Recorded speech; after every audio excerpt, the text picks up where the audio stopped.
La campagne pour les législatives 2016 a refermé ses portes vendredi dernier. Une campagne dynamique qui laisse en mémoire des slogans assez particuliers. À Trècheville, le candidat Hassan Cissé, avec un sens assez élevé du partage, promet « Tout pour la population, rien pour le candidat ». À Port-Boué, le candidat Marcel Gossio n'a pas hésité à plonger dans le nouchi, l'argot ivoirien. Gossio, tu peux me tcha. Au plateau, Djoro Acré Didier se fait appeler Kokumbo, l'araignée qui pique mal. Toujours à Port-Boué, les candidats Moto et Yeo. Un duo à ton service, toi-même tu connais.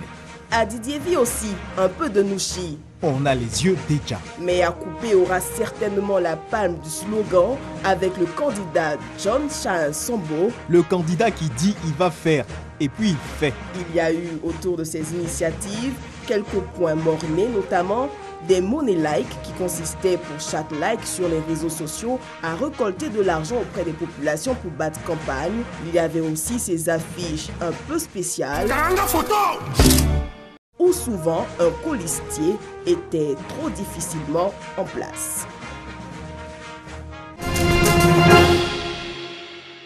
Ils sont 24 sur 41 à se présenter à la course pour l'hémicycle.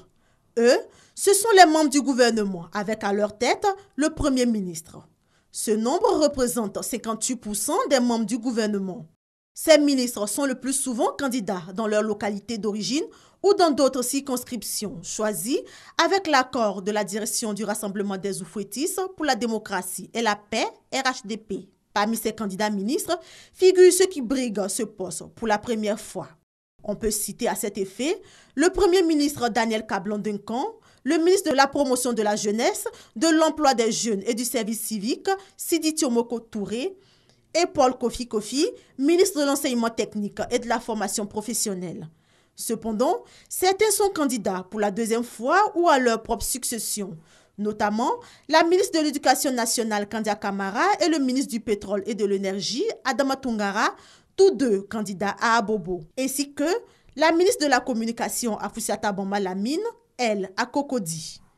Ce taux de participation des ministres aux législatives 2016 est en nette augmentation par rapport à 2011 où l'engouement était moindre. Cette augmentation s'explique entre autres par la volonté des membres du gouvernement à participer autrement à la vie de la nation, à savoir aider le président de la République dans la mise en œuvre de sa politique pour le pays. Par contre, ils sont au nombre de 17, ceux qui ne font pas office de candidature, soit 41%. On peut citer parmi eux les ministres Paulette Badjo, Mariatou Kone, Abdourahmane Sissé, Roger Kakou, Jean-Claude Brou, Niale Kaba, Euphrasie Yaokwasi et Richard Donvaï. La ministre de la Solidarité, de la Cohésion sociale et de l'indemnisation des victimes, Mariatou Kone, a visité plusieurs bureaux de vote, notamment les communes de Cocody, de Yopougon, de Port-Boué et de Grand-Bassam. Et chaque fois qu'il y a des élections, le ministère en charge de la cohésion sociale essaye de battre campagne pour des élections apaisées, pour des élections sans violence. La période de campagne est terminée. Nous venons vérifier que les Ivoiriens ont bien compris le message de la paix, que les élections vont se dérouler aujourd'hui dans le calme, dans la sérénité, dans le respect du jeu démocratique et faire en sorte qu'on n'empêche pas quelqu'un de voter. Et nous constatons qu'à l'heure actuelle, il n'y a pas de violence, tout se passe bien. Des propos soutenus par électeurs et responsables de bureaux de vote. Tout se passe bien, les représentants sont là, mes secrétaires sont là, tout marche, il n'y a rien à signaler pour le moment. Pour un bon citoyen, je suis venu accomplir mon devoir civil, je suis heureux de l'avoir fait. Je pense que mon candidat va gagner, je suis convaincu qu'il va gagner. En plus des bureaux de vote, la plateforme des organisations de la société civile pour l'observation des élections en Côte d'Ivoire a été aussi visitée. Sa mission, recueillir les informations sur les différentes localités. De façon concrète ici, les informations de nos observateurs sur le terrain sont envoyées de façon codée par SMS à notre plateforme technologique et ce sont les agents de collecte qui collectent donc ces informations Par exemple, avec toutes ces informations, on pourra donner les tendances sur le taux de participation, tout ce qui se passe au niveau environnement. Est-ce que les BV, les bureaux de vote sont ouverts à temps, le nombre de femmes, par exemple, qui sont venues comme électrices, etc. Si tout semble bien se dérouler, reste que cette ambiance demeure après les élections. Nous souhaitons également qu'après la proclamation des résultats, les Ivoiriens marquent leur citoyenneté et leur maturité en acceptant les résultats et en utilisant les recours officiels qui sont disponibles pour d'éventuelles contestations. Pour cette élection des députés à l'Assemblée nationale, ce sont plus de 1000 candidats qui sont en lice pour 255 sièges. On pourrait le dire, l'esprit du Père Noël souffle dans les relations Côte d'Ivoire, Banque africaine de développement, BAD. Le moteur du véhicule du schéma directeur des transports du Grand Abidjan est en marche. La Banque africaine de développement a décidé de fournir le carburant nécessaire pour le trajet qui durera jusqu'en 2021.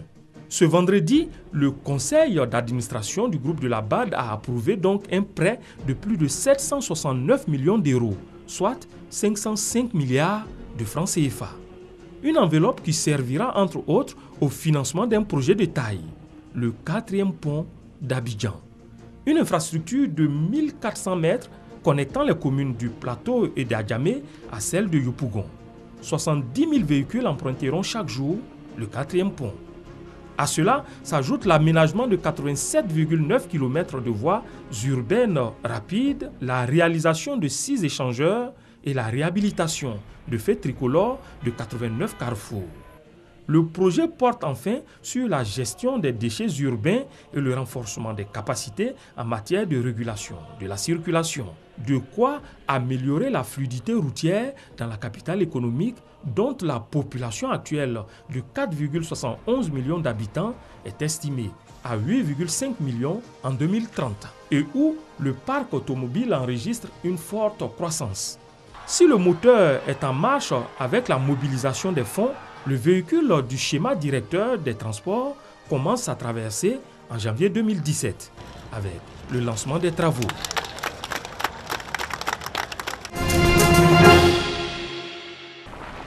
Retour de pêche pour Daniel. Bar, lieu, merlan, 91 kilos de poissons pêchés à la ligne au large de Belle-Île-en-Mer, tous tués selon la méthode japonaise de l'Ikejime.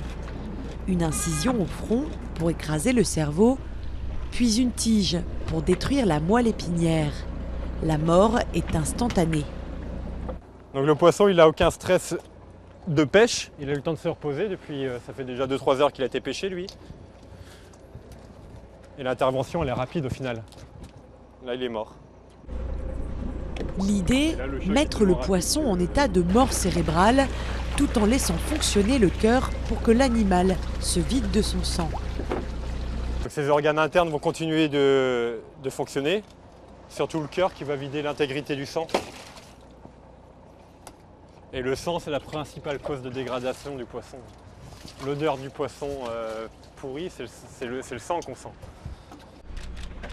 Installé à son compte depuis quelques mois, Daniel s'est formé seul à cette technique japonaise dite de la mort vive. Un poisson plus frais, à la chair préservée, vendu 2 fois plus cher qu'un animal tué par asphyxie classique.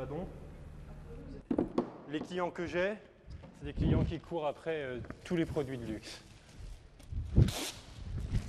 Donc eux, ils n'ont pas le même regard sur le prix du poisson. Ce qu'ils veulent, c'est avoir la qualité. Derrière, ils peuvent travailler. Des clients prêts à mettre le prix, comme Hervé Bourdon, chef installé près de Quiberon, converti à l'Ikejime. Le muscle, on le sent sous la main, est extrêmement ferme. Ça fait un poisson qui est croquant. Je ne sais pas si vous imaginez ce que ça peut donner. Un truc qui est croquant et fondant. Et puis il garde les couleurs d'origine du poisson, quoi. C'est quand même extraordinaire. Face à l'engouement des chefs, Daniel se renouvelle sans cesse. Il cherche désormais une façon de pratiquer l'Ikejime sur les homards pour éviter d'ébouillanter les crustacés vivants. En France, il ne serait que 2 autres comme Daniel à utiliser cette ancestrale technique japonaise.